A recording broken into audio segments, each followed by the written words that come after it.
Hai, kali ini aku akan bercerita tentang Mortal Kombat. Penasaran? Mari dengarkan. Cerita dimulai di kediaman Hanzo Hasashi di Jepang tahun 1617. Hanzo adalah seorang ninja petarung terbaik yang memimpin klan Shinrai Ryu. Di pagi hari yang damai, Hanzo bersama putranya Jubei sedang membantu istrinya Harumi bercocok tanam. Mendengar suara tangisan bayi di dalam rumah, Jubei memutuskan untuk menengok adik perempuannya yang masih bayi di dalam rumah. Setelah menyatakan kebahagiaannya karena memiliki istri secantik Harumi dan 2 orang anak yang lucu, Hanzo pun pergi untuk mengambil air atas permintaan Harumi. Di dalam rumah, si bayi kecil masih menangis karena kedinginan. Harumi pun masuk ke rumah untuk memeriksa keadaan. Tiba-tiba terdengar suara pertarungan di luar rumah dan muncatan darah di pintu rumah yang membuat Harumi dan Jubei sangat ketakutan. Harumi yang panik menyembunyikan bayinya di sebuah kotak yang aman dari jangkauan musuh, lalu menggandeng tangan Jubei untuk kabur mencari tempat perlindungan yang aman di luar rumah. Namun seseorang berusaha mencegatnya, yaitu seseorang asasin pertarung bernama Bihan yang diperankan oleh Joe Taslim. Bihan menanyakan keberadaan Hanzo kepada Harumi, namun dengan maksud untuk melindungi suaminya, Harumi enggan memberitahukannya kepada Bihan, sehingga Bihan memamerkan kemampuannya yang mampu membekukan udara dan berniat melakukan kekerasan terhadap Harumi. Dari kejauhan, Hanzo yang sedang mengambil air mendengar teriakan dari Harumi, lalu bergegas lari menuju ke rumahnya. Hanzo menyaksikan banyak pasukannya yang tewas sekitaran rumahnya, lalu ia melihat seseorang yang beku tepat di depan rumahnya. Alangkah terkejutnya, Hanzo menyadari mayat beku itu ialah istri dan anaknya yang tewas membeku. Mendengar ada suara jejak kaki di belakangnya, Hanzo pun bersiap dengan mode tempurnya, lalu membabat habis 2 orang musuhnya. Ia menggunakan teknik bertarung andalannya, yaitu menggunakan sebuah kunai yang diikat sebuah tali. Ia berhasil membantai habis musuh-musuhnya. Hanzo meneriaki Bihan dengan penuh dendam. Ia sadar betul, Bihanlah dalang dari semua kejadian ini. Mereka pun bertemu di sebuah hutan. Bihan duduk di sebuah batu, sedangkan Hanzo berjalan menyampirinya dengan penuh emosi. Terjadilah pertempuran yang sangat sengit antara Hanzo dan Bihan. Bihan berhasil memberikan luka terhadap Hanzo, begitu juga sebaliknya. Hanzo berhasil memberikan beberapa luka terhadap tubuh Bihan. Pertempuran pun diakhiri Bihan dengan menusuk tubuh Hanzo dengan kunai. Hanzo yang tak berdaya menatap Bihan dengan tatapan penuh amarah, lalu menyuruhnya untuk selalu mengingat wajahnya. Dengan hantaman satu kunai lagi, Hanzo pun tumbang. Bihan pun berhasil membawa kemenangan untuk klannya Lin Kuei. Pertempuran pun berakhir dan Bihan meninggalkan hutan. Di sore hari, Hanzo pun terbangun karena mendengar tangisan bayi perempuannya. Ia pun berjalan menuju ke rumahnya demi menolong anaknya. Namun keadaan tubuhnya sudah tak sanggup lagi. Tubuh Hanzo pun kembali tumbang dan Hanzo pun tewas. Muncul kobaran api tubuh Hanzo sehingga melenyapkan jasadnya lalu menghilang. Tak lama kemudian muncul Dewa Petir Raiden untuk menolong. Raiden pun terlambat karena Hanzo sudah tewas. Raiden pun memungut kunai milik Hanzo dan menyimpannya. Di dalam rumah Hanzo, Raiden menemukan bayi perempuan Hanzo dan membawa ke tempat aman agar keturunan Shinrai Ryu tidaklah punah. Bumi diambang kehancuran. Apabila dalam turnamen Mortal Kombat pejuang bumi kalah, maka makhluk dari dunia luar bumi berhak untuk menginvasi bumi. Namun ada ramalan yang menyatakan bahwa grup pejuang baru akan bersatu dengan bangkitnya keturunan Hanzo Hasashi. Ratusan tahun pun berlalu, cerita masuk ke latar tokoh yang bernama Yong Cole, seorang petarung jalanan yang memiliki darah keturunan Hanzo Hasashi. Cole memiliki seorang istri yang bernama Allison dan putri cantik bernama Emily, lalu membantu dan mendukungnya dalam 2 jalanan yang digeluti oleh Cole untuk mendapatkan uang demi menafkahi keluarga kecilnya. Pertarungan Cole pun dimulai. Di awal-awal Cole sempat menguasai perkelahian dengan memunculkan lawannya dengan tinjuan bertubi-tubi miliknya. Sialnya, lawan dapat membalikkan keadaan sehingga membuat Cole terpojok dan menyerah. Di dimensi lain Outworld, Samsung, pemimpin militer Outworld, menyatakan keluhannya kepada prajurit terbaiknya, yaitu Bihan yang sekarang berganti identitas menjadi Sub-Zero. Samsung khawatir ramalan akan terwujud, yaitu kekalahan pihak Outworld dalam turnamen Mortal Kombat yang ke-10, sehingga menggagalkan rencana besarnya untuk menginvasi dimensi bumi. Sub-Zero membantahnya dengan mengatakan ramalan itu tidak akan pernah terjadi karena ia sudah membunuh keturunan Hanzo Hasashi dan seluruh klan Shinrai Ryu. Samsung pun memerintahkan Sub-Zero untuk membunuh semua pejuang bumi agar mereka dapat memenangkan turnamen tanpa bertarung. Di bumi, seorang berkulit hitam bernama Jax mengajak bicara Yong Cole setelah pertarungan jalanan Cole. Ia penasaran dengan tanda simbol naga di tubuh Cole dan menanyakan ia mendapatkan bekas luka itu dari mana. Emily mengatakan itu tanda lahir dan sudah ada di tubuh ayahnya sejak lahir. Setelah menunjukkan tanda logo naga tersebut, Cole pun pergi bersama Emily untuk makan bersama istrinya. Mereka pun berkumpul bertiga di sebuah restoran untuk melangsungkan makan malam. Namun beberapa saat kemudian turun salju di sekitar restoran. Cole dan Allison pun bingung karena salju turun di musim panas. Tiba-tiba, meja yang ditempati Emily perlahan mulai membeku. Dari kejauhan, Sub-Zero muncul dan menurunkan hujan es meteor yang sukses membuat orang-orang di restoran panik dan berlari berhamburan. Beruntungnya, Jax datang untuk menolong dan menyuruh Cole dan keluarganya untuk masuk ke dalam mobil.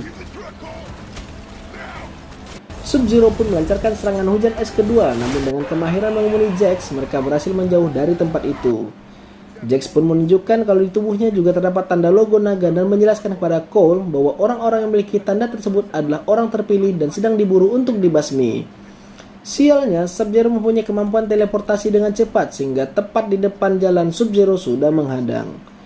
Jax menyuruh Cole untuk membawa keluarganya ke tempat aman dan memberikan sebuah alamat agar Cole segera menemui seseorang yang bernama Sonya Blade yang akan membantunya. Jax pun berhadapan satu lawan satu dengan Sub-Zero. Pertarungan berlangsung di sebuah gedung gelap tak berpenghuni. Jax menggunakan senjata api yang cukup besar, namun itu dapat diatasi dengan mudah oleh Sub-Zero yang dapat membakukan dan menghancurkan senjata tersebut. Pengalaman bertarung Jax bertahun-tahun selama di militer tidak dapat membantu banyak. Serangan demi serangan dapat dilumpuhkan dengan mudah oleh Sub-Zero yang sudah bertarung selama berabad-abad. Jax pun semakin terpojok dan kedua tangannya dibekukan sehingga hancur oleh Sub-Zero dan Jax pun dikalahkan. Di dimensi Outworld, seorang petarung wanita bernama Milena melaporkan suksesan Sub-Zero dalam membunuh salah satu pejuang bumi kepada Samsung.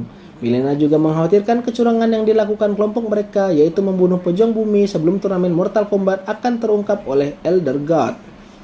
Samsung menjelaskan 9 kali kemenangan berturut-turut dalam turnamen Mortal Kombat selama ini juga hasil kecurangan. Tidak ada sanksi apapun dari Elder God. Setelah Cole mengamankan keluarganya di tempat yang aman, ia menuju sebuah alamat yang diberikan untuk bertemu Sonya Blade. Sesampainya di alamat tersebut, Cole marah dihajar oleh perempuan tak dikenal. Cole pun terperangkap jatuh dan menjelaskan kalau dirinya diutus oleh Jax dan menunjukkan tanda logo naga di dada. Perempuan tersebut menghentikan pertarungan itu, lalu memperkenalkan dirinya lah Sonya Blade. Sonya pun mengajak Cole untuk masuk ke markasnya dan menjelaskan segala hal yang ia ketahui tentang logo naga dan Mortal Kombat. Diketahui dulunya Sonya dan Jax adalah pasukan khusus militer. 7 tahun lalu mereka melakukan misi penangkapan target buronan yang memiliki tanda logo naga. Setelah Jax berhasil membunuh target tersebut, tanda logo naga tersebut berpindah ke tubuh Jax. Walaupun Sonya tidak memiliki tanda logo naga, namun Sonya tetap membantu Jax dan menghabiskan waktu mereka untuk meneliti maksud dari tanda logo naga itu.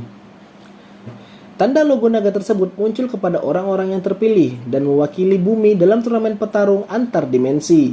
Turnamen yang ke-10 akan diselenggarakan dan apabila dimensi luar memenangkan turnamen kali ini, maka dunia luar berhak untuk menguasai bumi. Dan turnamen ini sudah berlangsung sejak ratusan tahun lalu. Turnamen tersebut bernama Mortal Kombat. Tiba-tiba seseorang memotong pembicaraan. Dia adalah Kano, seorang tentara bayaran dari klan naga hitam yang memiliki banyak catatan kriminal.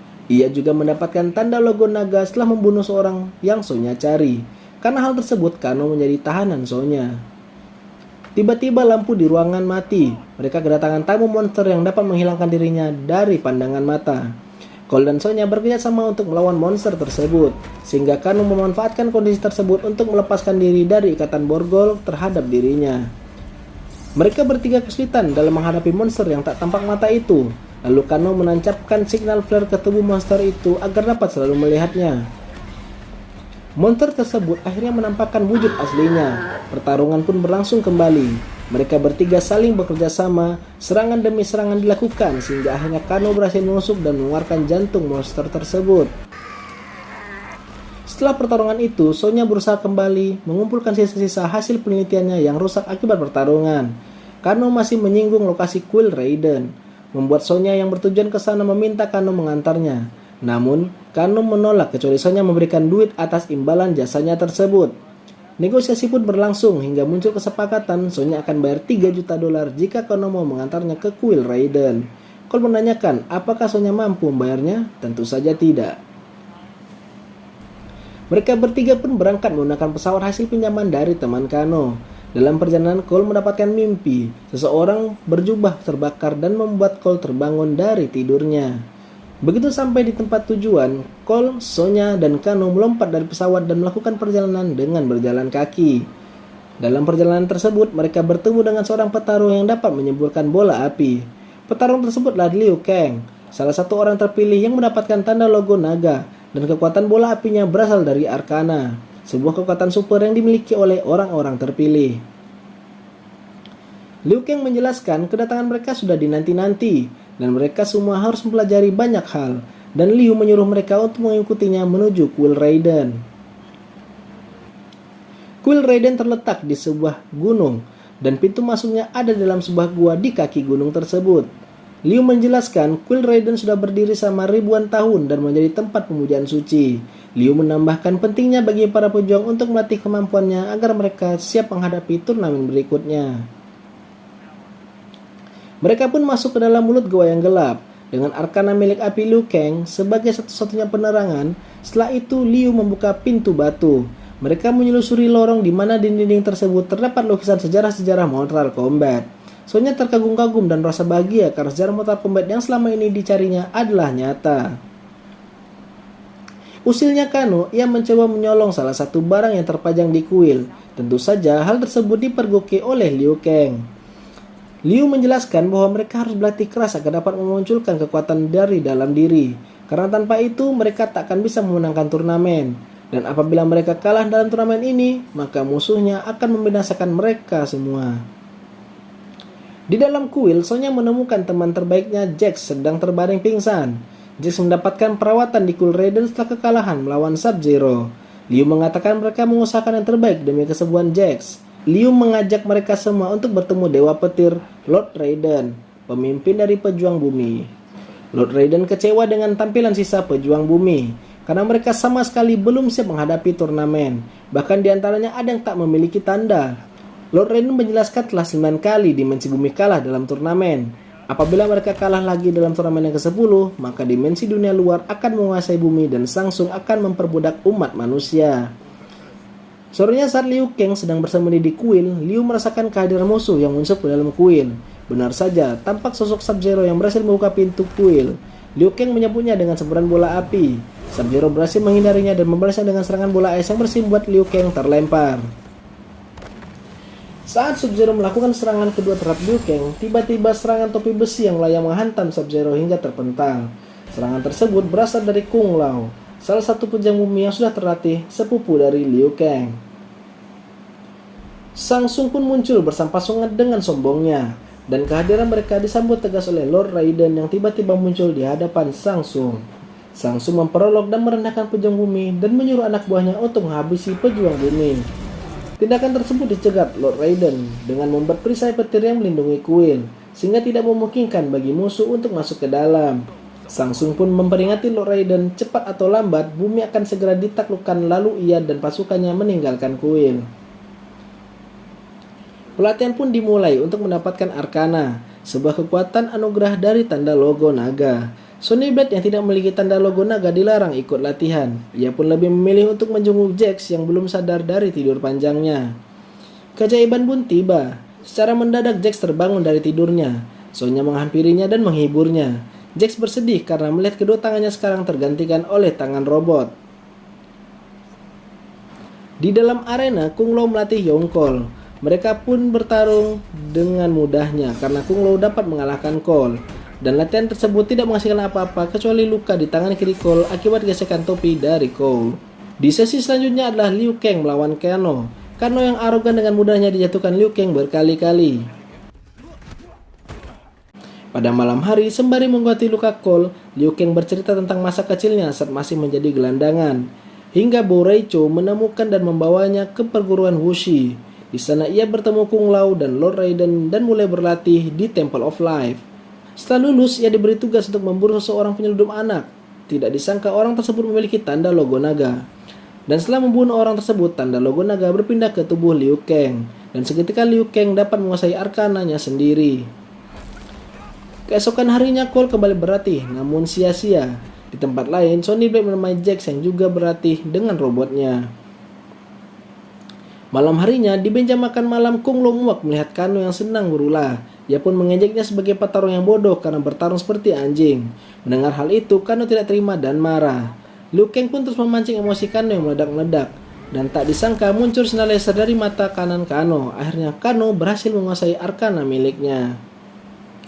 Keesokan harinya, Kano menghajar Cole bertubi-tubi. Namun sia-sia, arkana Cole tidak kunjung muncul. Saat sedang istirahat, Lord Raiden datang menjelaskan jika Cole tidak dapat membangkitkan arkana miliknya, maka ia hanya akan menjadi beban bagi yang lain. Cole pun lalu meragukan dirinya sendiri dan menganggap tanda naga itu tak pantas untuk dirinya. Raiden pun lalu menjelaskan asal-usul tanda naga tersebut didapatkan dari leluhurnya ninja terkuat Hanzo Hasashi. Dulu setelah Hanzo berhasil dibunuh oleh Sub-Zero, jasadnya masuk ke dalam Netherrealm dengan api untuk balas dendam yang tiada henti. Beruntung Raiden dapat menyelamatkan salah satu keturunan Hanzo. Selama berabad-abad tanda itu diturunkan oleh leluhur Cole. Setelah melihat kemampuan Cole selama ini, Lord Raiden menyuruhnya untuk pulang saja, karena percuma mengikuti turnamen tanpa menguasai arkana. Cole pun pulang dengan memasukkan portal petir milik Raiden. Do not give up on this. Dalam Outworld, Samsung memanggil pasukannya Nitara, Kabal, dan Jenderal Reiko. Pelindung petir yang dibuat Raiden menghambat rencananya untuk membunuh semua pejuang bumi. Kabal melontarkan sebuah ide karena ia mengenal seorang yang dapat membantunya melenyapkan pelindung tersebut. Beberapa saat kemudian muncul bayangan monster berlengan 4. Di Cool Raiden, Kabal menemui Kano. Kabal menyesalkan Kano yang begitu ditakuti kini berpihak ke sisi yang lemah. Kabal mengajak Kano untuk bergabung di pihaknya dengan iming-iming kekayaan dan kejayaan setelah mereka dapat menaklukkan bumi. Di rumahnya, Cole segera mendengar suara aneh dari dalam garasi. Ia pun pergi untuk memeriksanya. Di dalam Cool Raiden, Kano merusak patung naga dengan laser mata kanannya, sehingga membuat pelindung yang diciptakan Raiden pun menghilang. Samsung dan pasukannya pun muncul di arena latihan, bersama Kano yang kini berpihak kepada musuh. Di tempat lain, Cole sedang diserang oleh monster bertangan 4 Prince Goro. Sementara itu, di dalam Cool Raiden, pasukan Samsung menghajar para pejuang bumi. Liu Kang melawan Kabal, Jax bertarung melawan Reiko, dan Sonya tak berdaya dihajar oleh Milena. Milena yang menyadari Sonya tak memiliki tanda logo, kemudian pergi. Kano lalu datang dan melempar Sonya, lalu menjatuhkan batu patung tepat di atasnya. Dari atas, Kung Lao bertarung melawan Kitara. Dari atas Kitara menyerang Kung Lao, namun Kung Lao dapat menariknya dan mengarahkan tepat menuju topi yang berputar, dan tubuh Kitara pun terbelah dua. Kung Lao berhasil memenangkan pertarungan dengan mudah. Di tempat lain, Cole tidak berdaya melawan Goro. Allison mencoba menolong suaminya, hal itu membuat ia dan putrinya diincar oleh Goro. Mereka berdua masuk ke dalam mobil dan mencoba menabrak Goro namun sia-sia. Melihat nyawa keluarganya terancam, hal itu membuat Cole berhasil membangkitkan arkana berbentuk armor yang menyelimuti tubuhnya. Cole lalu bangkit untuk menghajar Goro. Goro yang kesal memukulnya berkali-kali hingga Cole terlempar. Tiba-tiba muncul senjata dari armor tubuh Cole. Cole kembali menyerang Goro dengan senjata barunya. Cole berhasil memotong lengan Goro dan menebas tubuhnya, dan Cole pun berhasil mengalahkan Goro. Di Cool Raiden, Jax berusaha menyingkirkan batu yang menimpa Sonya. Tak disangka hal tersebut memicu bangkitnya arkana di dalam dirinya. Arkana itu berbentuk lengan robot yang lebih modern dan memiliki kekuatan super. Jax pun mampu mengangkat batu besar yang menimpa Sonya. Raiden kembali muncul di dalam arena dan memanggil Cole dengan portal petirnya. Cole pun kembali berkumpul dengan teman-temannya di Cool Raiden. Raiden pun mencoba membawa pejuang bumi untuk kabur, namun Sub-Zero berhasil mencegah Cole kabur. Kung Lao pun datang untuk menyelamatkan Cole, dan tidak disangka Samsung menangkap Kung Lao dan menghisap jiwanya. Liu Kang ingin menyelamatkannya, namun terlambat. Kung Lao tewas dan jiwanya pun terhisap. Para pejuang bumi kemudian dibawa Raiden ke The Void, tempat di mana pasukan Samsung tidak dapat menurunkan mereka. Di sini Liu Kang sangat terpukul karena kematian Kung Lao. Jax bertanya kenapa Raiden tidak menyelamatkan Kung Lao dari hisapan Samsung. Raiden pun menjelaskan bahwa para dewa tidak boleh terlibat dalam pertempuran. Raiden memang ditugaskan sebagai pelindung bumi, namun Raiden tidak berhak melindungi setiap nyawa di dalamnya. Kemudian Raiden memberikan kunai peninggalan Hanzo Hasashi kepada Cole. Cole kemudian memberikan ide. Ia meminta Raiden untuk memisahkan pasukan musuh dengan portal petirnya. Mereka akan melawannya satu persatu. Jax melawan Reiko, Sonya berhadapan dengan Kano. Cole dan Liu Kang akan melawan Mileena dan Kabal. Setelahnya, mereka sebagai tim akan melawan Sub-Zero bersama-sama, karena Sub-Zero terlalu kuat di antara yang lainnya. Dan pertempuran pun berlangsung. Mereka pun bertarung mati-matian. Jax berhasil mematahkan palu Reiko dan menghajarnya bertubi-tubi. Dengan serangan terakhir, Jax berhasil menghancurkan kepala Reiko. Di tempat lain, Sonya menghajar Kano di rumahnya. Dia menghajar Kano bertubi-tubi. Dia melempar sesuatu ke mata Kano sehingga Kano tidak dapat lagi mengeluarkan laser dari matanya. Mereka pun melanjutkan pertarungan. Saat terpojok, Sonya menancapkan patung kecil ke kepala Kano. Kano pun berhasil dikalahkan dan membuat tangga logo naga berpindah ke tubuh Sonya. Di tempat lain, Liu Kang menyerang Kabal dengan tendangan bertubi-tubi hingga terlempar di kubangan aspal. Liu Kang lalu mengeluarkan jurus naga api dan membakar habis Kabal hingga hancur. Sementara itu, Cole terpojok melawan Mileena yang penuh amarah. Beruntungnya, Sonya datang dan menembakkan tinju laser yang seketika buat lubang di perut Mileena. Jurus itu dihasilkan dari arkana milik Sonya. Di bumi, Sub-Zero mendatangi keluarga Cole. Di hadapan Cole, Sub-Zero menunjukkan gelang milik anaknya Cole, Emily. Cole lalu berlari mengejar Sub-Zero dan masuk ke gedung yang beku. Di dalam, ia melihat anak dan istrinya membeku. Cole pun marah dan menyerang Sub-Zero. Namun Cole bukanlah tandingan yang pantas untuk Sub-Zero. Sub-Zero terlalu kuat menguasai pertarungan. Saat terdesak, Cole menyerang menggunakan kunai Hanzo Hasashi. Namun serangan dapat dipatahkan dan dibalikan oleh Sub-Zero. Cole menahan kunainya sendiri dengan tangan hingga berdarah. Dan secara tiba-tiba, kunai tersebut bereaksi akibat terkena darah Cole. Kunai tersebut memunculkan api. Sub-Zero pun terkaget dan tiba-tiba dari belakang sesuatu menyerang Sub-Zero. Sosok tersebut menarik senjatanya yang tertanding di tubuh Sub-Zero hingga Sub-Zero terlempar. Sosok tersebut ialah Hanzo Hasashi yang bangkit dari neraka untuk membalaskan dendamnya. Dua ninja terkuat itu pun bertarung. Hanzo Hasashi lalu memperlihatkan wajahnya kepada Sub-Zero dan memperkenalkan dirinya yang sekarang sebagai Scorpion. Sub-Zero pun mengeluarkan pedang es dan kembali bertarung dengan Scorpion. Scorpion yang melihat keluarga Cole yang membeku teringat akan masa lalunya. Cole lalu ikut ke medan tempur membantu Scorpion. Sub-Zero yang diserang dua orang sekarang menjadi kewalahan. Sub-Zero pun lalu membekukan Scorpion dan berhadapan satu lawan satu dengan Cole. Namun Cole berhasil menghajarnya. Scorpion pun mengeluarkan api dari tangannya untuk membebaskan diri. Hal itu juga membuat keluarga Cole siuman. Sub-Zero yang berdarah pun melepaskan topengnya. Dengan bantuan Cole, kunai Scorpion berhasil menancap di dada Sub-Zero. Scorpion lalu menariknya hingga terlempar dan tak mampu untuk bangkit kembali. Saat Sub-Zero terdiam dan tak berdaya, Scorpion lalu membuka topengnya dan menyemburkan api yang membakar Sub-Zero hingga gosong. Scorpion lalu memberikan pesan kepada Cole untuk menjaga garis keturunan klan Shinrai Ryu dan kemudian pergi. Rekan-rekan Cole lalu mendatanginya dan Raiden terkejut melihat jasad Sub-Zero yang telah tewas. Tak disangka, Shang Tsung pun datang ke tempat itu. Shang Tsung menegaskan kalau dia belum kalah, kalau dia akan datang membawa pasukan yang lebih banyak. Terlihat jasad Sub-Zero dan Prince Goro diselimuti kabut hitam dan menghilang. Raiden pun mengirim Shang Tsung kembali ke Outworld. Raiden pun menjelaskan bahwa pertarungan belum berakhir. Ia pun memerintahkan ke pejuang bumi untuk melacak dan mengumpulkan orang-orang yang memiliki tanda logo naga yang lainnya. Beberapa hari kemudian, promotor pertarungan jalanan menyuruh Cole untuk kembali bertarung lagi. Namun Cole menolak dan mengatakan Cole akan pergi ke Hollywood untuk menemukan seseorang.